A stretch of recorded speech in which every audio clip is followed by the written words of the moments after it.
पुराने जमाने की बात है। बगदाद के खूबसूरत शहर में अहमद नाम का एक बहुत बड़ा और नेक दिल सौदागर रहता था। वो अपने कारोबार में जितना कामयाब था उतना ही दिल का सखी और नर्म भी था। उसके पास दौलत के अंबार थे, मगर उसने कभी गुरूर नहीं किया। वो हमेशा गरीबों की मदद करता, भूखों को खाना खिलाता और हर हाल में अल्लाह का शुक्र अदा करता रहता था। उसकी जिंदगी बहुत खुशहाल थी। अहमद की ईमानदारी और सच्चाई की शोहरत दूर दूर तक फैली हुई थी। लोग अपनी कीमती अमानतें उसके पास बगैर किसी डर के रखवाते थे। जब भी कोई मुश्किल वक्त में होता, वो सबसे पहले अहमद का दरवाजा खटखटाता। वो कभी किसी सवाली को खाली हाथ वापस नहीं लौटाता था। लेकिन दुनिया का दस्तूर है कि वक्त हमेशा एक जैसा नहीं रहता। अल्लाह अपने सबसे प्यारे बंदों को ही सबसे बड़ी आजमाइश में डालता है। एक दिन अचानक शहर में यह बुरी खबर आग की तरह फैल गई कि समुद्र में एक खौफनाक तूफान आया है। अहमद के वो तमाम बड़े जहाज जो दूसरे मुल्कों से कीमती रेशम, मसाले और हीरे जवाहरात लेकर आ रहे थे, वो सब के सब इस तूफान की नजर हो गए हैं। ये खबर सुनकर पूरे शहर में कोहराम मच गया। किसी को यकीन नहीं आ रहा था कि अहमद जैसा नेक इंसान बर्बाद हो गया है। ये खबर अहमद के लिए किसी कयामत से कम नहीं थी, क्योंकि उसने अपना सारा सरमाया इन जहाजों पर लगा दिया था।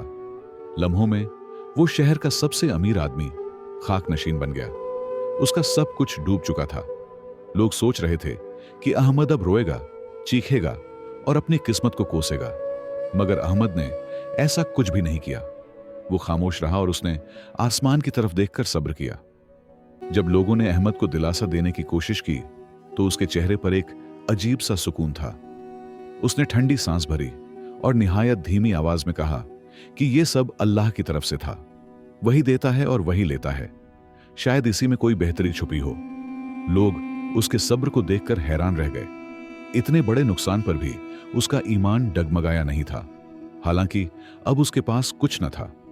जैसे ही दौलत गई, दुनिया का असली चेहरा अहमद के सामने आने लगा।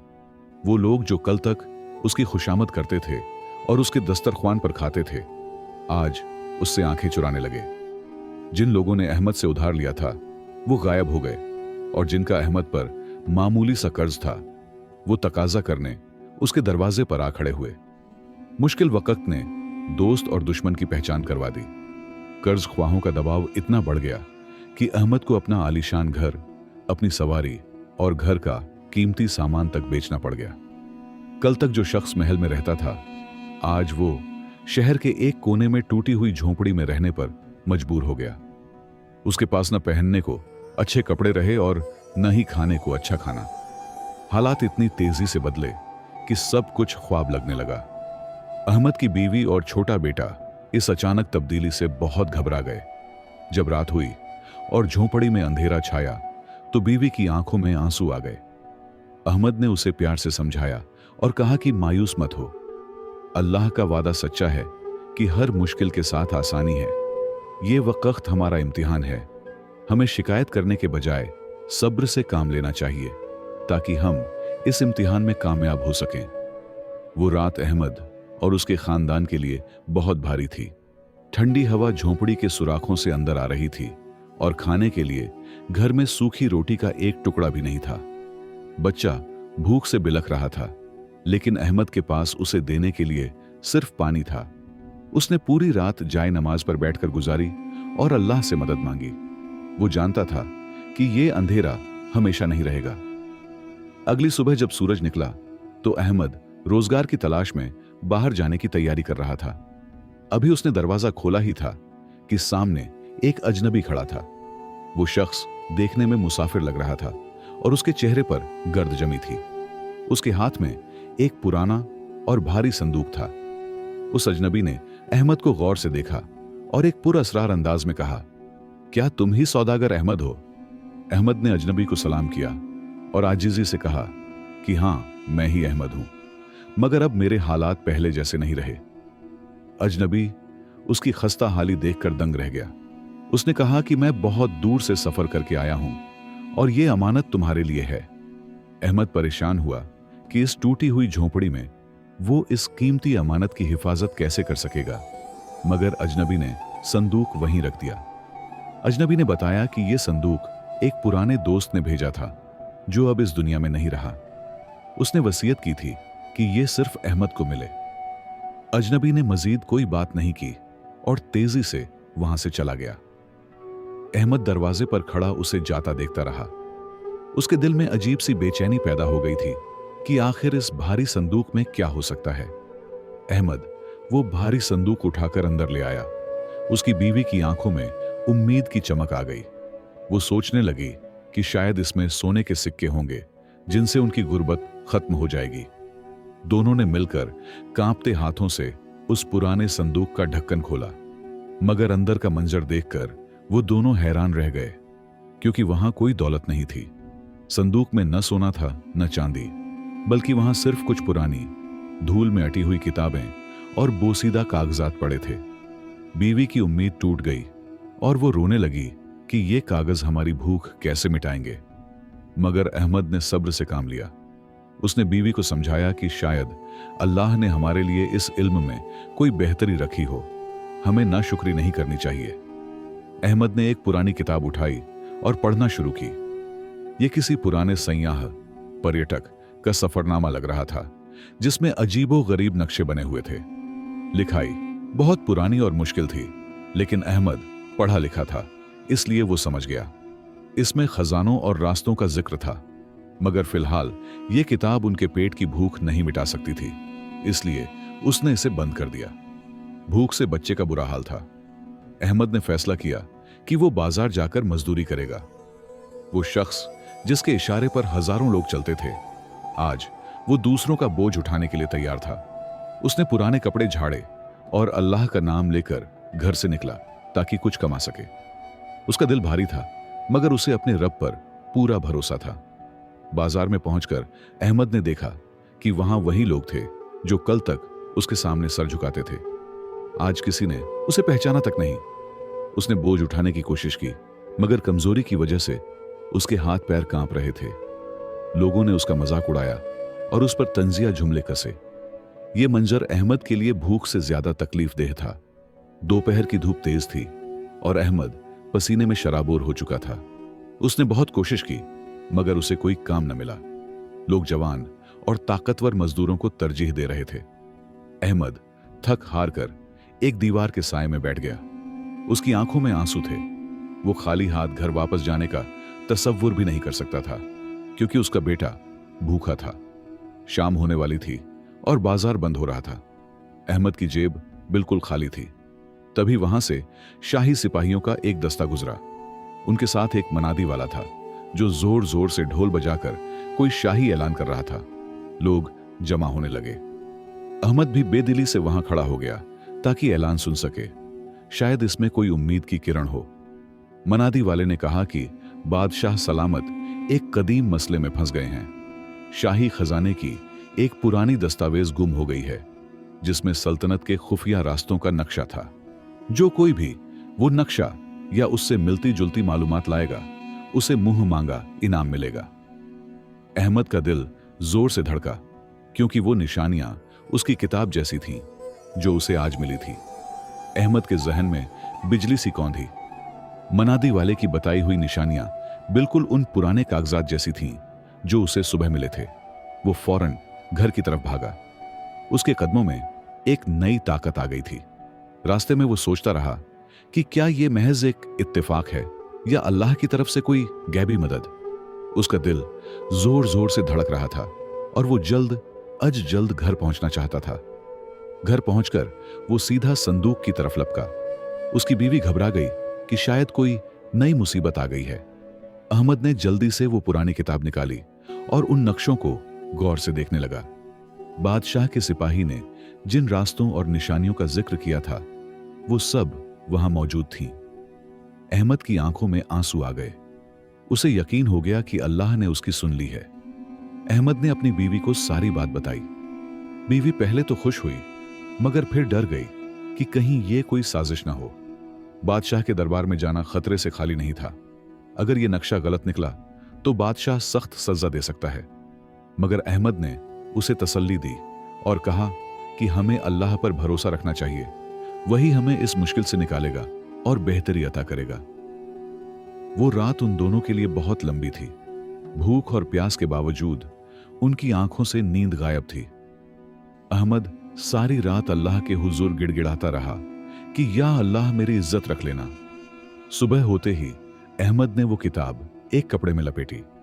उसके पास अच्छे कपड़े नहीं थे, इसलिए उसने अपने वही पुराने और पैबंद लगे कपड़े झाड़कर पहन लिए और महल की तरफ चल पड़ा। अहमद शाही महल की तरफ रवाना हुआ। रास्ते में लोग उसके फटे पुराने कपड़ों को देखकर हकारत से हंस रहे थे। किसी को यकीन नहीं था कि ये भिखारी जैसा दिखने वाला शख्स बादशाह के काम आ सकता है। महल के दरवाजे पर पहुंचकर पहरेदारों ने उसे रोक लिया। उन्होंने उसे धक्का दिया और कहा कि यहां तुम्हारे जैसे फकीरों का कोई काम नहीं है, यहां से फौरन चले जाओ। अहमद ने पहरेदारों से बहुत मिन्नत समाजत की कि उसके पास बादशाह के लिए एक बहुत अहम चीज है। उसने कहा कि अगर उसे अंदर न जाने दिया गया तो बादशाह का बहुत बड़ा नुकसान हो सकता है। सिपाही हंसने लगे और बोले कि बड़े बड़े वजीर नाकाम हो गए, तुम जैसा मामूली आदमी बादशाह की क्या मदद करेगा। उन्होंने उसे डंडे दिखाकर वहां से भगाने की कोशिश की। इसी शोर शराबे के दौरान वहां से वजीर एक खास की सवारी गुजरी। वजीर ने देखा कि सिपाही एक कमजोर आदमी को धक्के दे रहे हैं। उसने सवारी रुकवाई और मामला पूछा।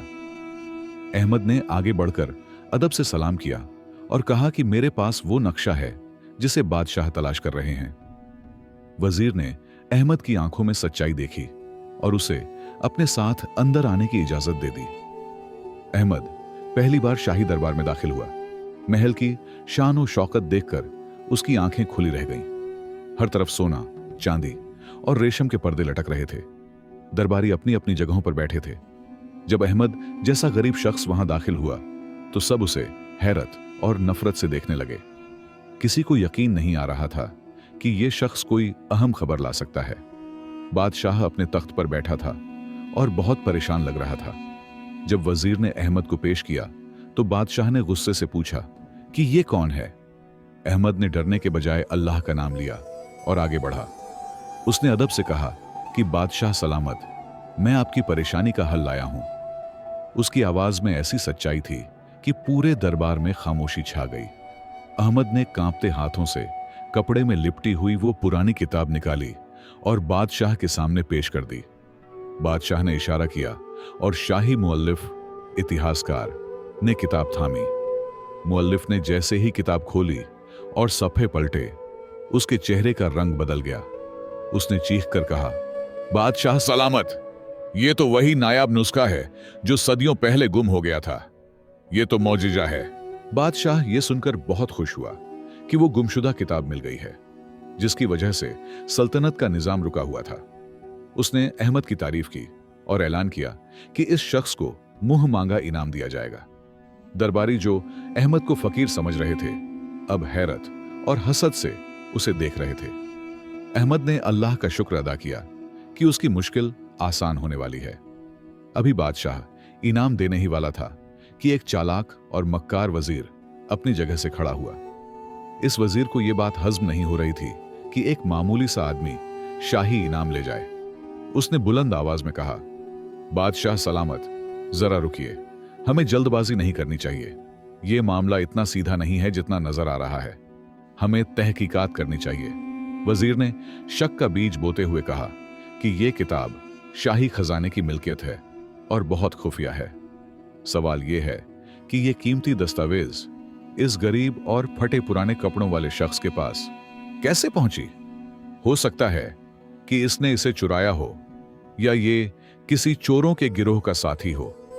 बादशाह के कान खड़े हो गए और वो सोच में पड़ गया। बादशाह का रवैया फौरन बदल गया। शक ने उसकी खुशी को गुस्से में बदल दिया। उसने सख्त लहजे में अहमद से पूछा, सच बताओ, यह किताब तुम्हें कहां से मिली? अगर तुमने झूठ बोला तो तुम्हारा सर कलम कर दिया जाएगा। दरबार का माहौल खौफनाक हो गया। अहमद, जो इनाम की उम्मीद कर रहा था, अब अपनी जान के लाले पड़ गए थे। अहमद ने डरने के बजाय सच्चाई का दामन थामे रखा। उसने साफ साफ बता दिया कि एक अनजान मुसाफिर ने उसे यह संदूक बतौर अमानत दिया था। वजीर ने कह कहा लगाया और तंजिया अंदाज में कहा, देखा बादशाह सलामत, ये कैसी मनगढ़ंत कहानी सुना रहा है। भला कोई अजनबी किसी फकीर को इतना कीमती खजाना क्यों देगा? ये साफ झूठ बोल रहा है।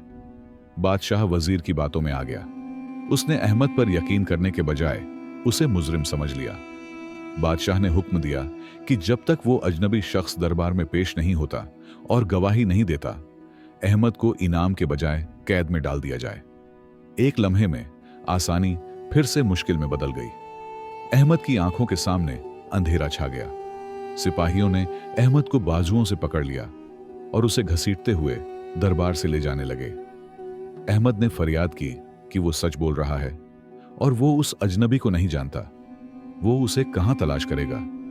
लेकिन ताकत के नशे में चूर हुक्मरानों ने उसकी एक न सुनी। वजीर के चेहरे पर शैतानी मुस्कुराहट थी, क्योंकि उसने एक गरीब का हक मार लिया था। अहमद को शाही कैद खाने की एक तंग और तारीक कोठरी में बंद कर दिया गया। वहां बदबू और अंधेरा था। वो जमीन पर बैठ गया और सोचने लगा कि ये कैसा इम्तिहान है। सुबह वो भूख से परेशान था और अब अपनी आजादी भी खो चुका था। बज़ाहिर सब रास्ते बंद हो चुके थे और मौत उसके सर पर मंडरा रही थी। कैद खाने की तन्हाई में अहमद का ईमान फिर से उसका सहारा बना। उसे याद आया कि अल्लाह कुरान में फरमाता है कि बेशक हर मुश्किल के साथ आसानी है। उसने दिल ही दिल में कहा कि शायद इस कैद में भी मेरे रब की कोई हिकमत हो। उसने रोना धोना नहीं मचाया, बल्कि जाए नमाज बिछाकर वहीं सजदे में गिर गया। रात गहरी हो गई थी। महल में सब आराम से सो रहे थे, लेकिन अहमद जाग रहा था। वो दुआ कर रहा था कि या अल्लाह, तू ही दिलों के हाल जानता है, मेरी सच्चाई जाहिर कर दे। तभी अचानक कैद खाने के बाहर कुछ आहट हुई। पहरेदारों की आवाजें आईं और फिर किसी के भारी कदमों की आवाज कोठरी की तरफ बढ़ने लगी। कैद खाने का भारी दरवाजा एक जोरदार आवाज के साथ खुला। 2 शाही सिपाही मशालें लिए अंदर दाखिल हुए और उन्होंने अहमद को फौरन अपने साथ चलने का हुक्म दिया। अहमद का दिल धक धक करने लगा। उसने सोचा कि शायद बादशाह ने उसे सजा देने का फैसला कर लिया है। वो खामोशी से उठा और अल्लाह का नाम लेकर उनके साथ चल पड़ा। अहमद को दोबारा उसी दरबार में लाया गया जहां चंद घंटे पहले उसकी तजलील, अपमान की गई थी। लेकिन अब वहां का माहौल बदला हुआ था। बादशाह अपने तख्त पर बैठा था और उसके चेहरे पर नदामत थी। अहमद की नजर जब एक तरफ पड़ी तो वो हैरान रह गया, क्योंकि वहां वही अजनबी मुसाफिर शाही लिबास पहने इज्जत के साथ कुर्सी पर बैठा मुस्कुरा रहा था। बादशाह ने अहमद को देखते ही अपनी जगह से उठकर उसका इस्तकबाल किया। बादशाह ने बताया कि ये अजनबी कोई मामूली मुसाफिर नहीं, बल्कि पड़ोसी मुल्क का शहजादा है, जो भेस बदलकर अपनी रियाया और लोगों के हालात जानने निकला था। ये इत्तेफाक से हमारे शहर आया और जब इसे तुम्हारी गिरफ्तारी का इल्म हुआ तो ये फौरन सच्चाई बताने यहां चला आया। शहजादे ने दरबार में सबके सामने गवाही दी और कहा कि मैं कसम खाता हूं कि अहमद सच्चा है। मैंने ही वो संदूक इसे दिया था। दरअसल बरसों पहले मेरे वालिद ने अहमद के वालिद से तिजारत की थी और ये कीमती किताब बतौर अमानत उनके पास रखवाई थी।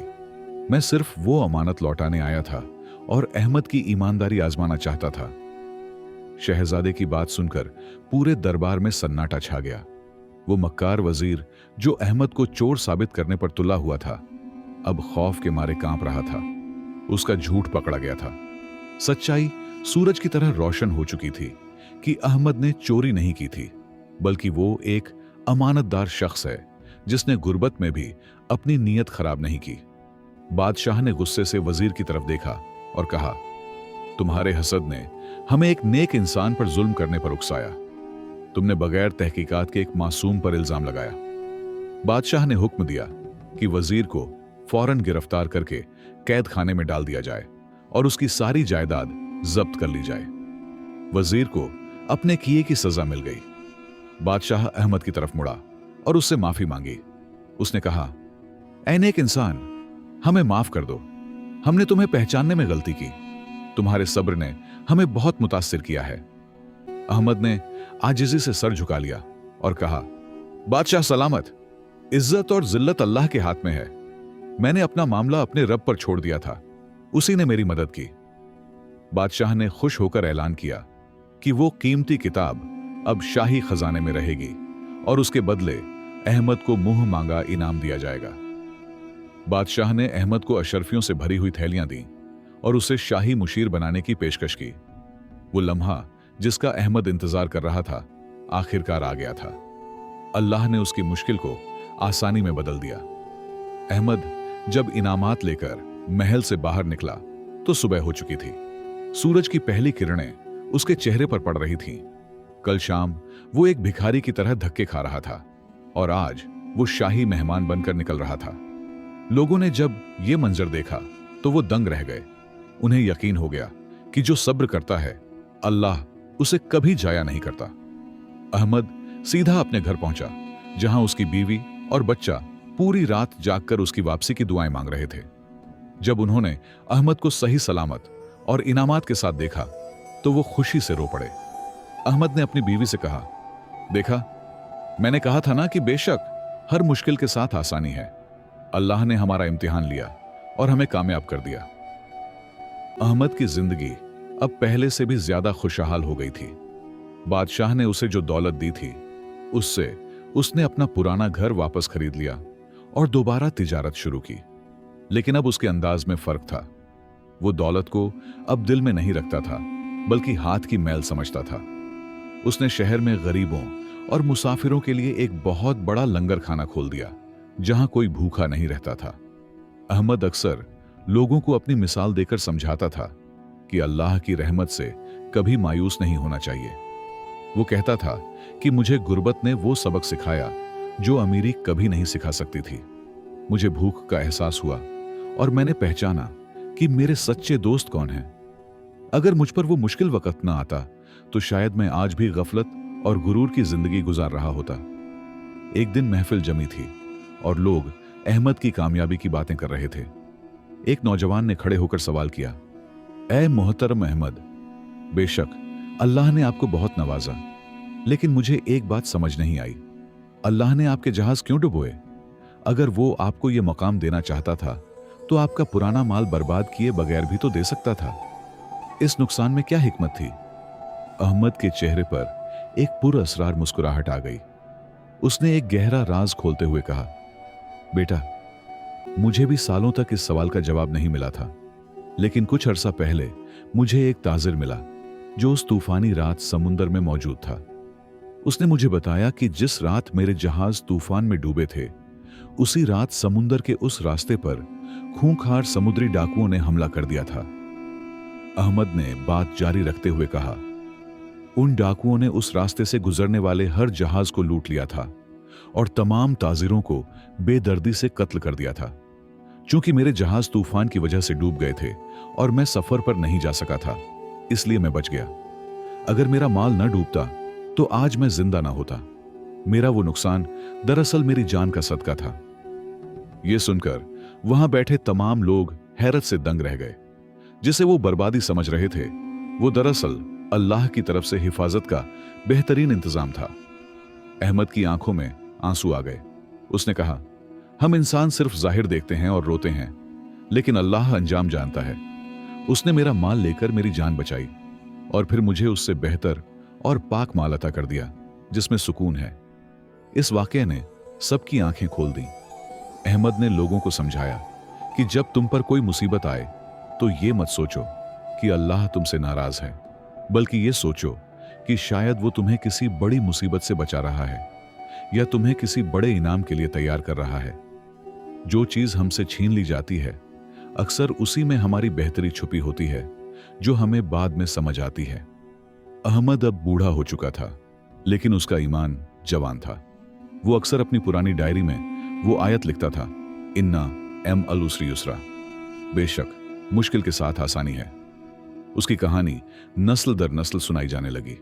लोग समझ गए कि जिंदगी में आने वाले तूफान हमें डुबोने नहीं, बल्कि हमें साफ करने और नई मंजिलों तक पहुंचाने के लिए आते हैं। कहानी का इख्तिताम इस खूबसूरत हकीकत पर हुआ कि इंसान का काम सिर्फ कोशिश करना और सब्र करना है।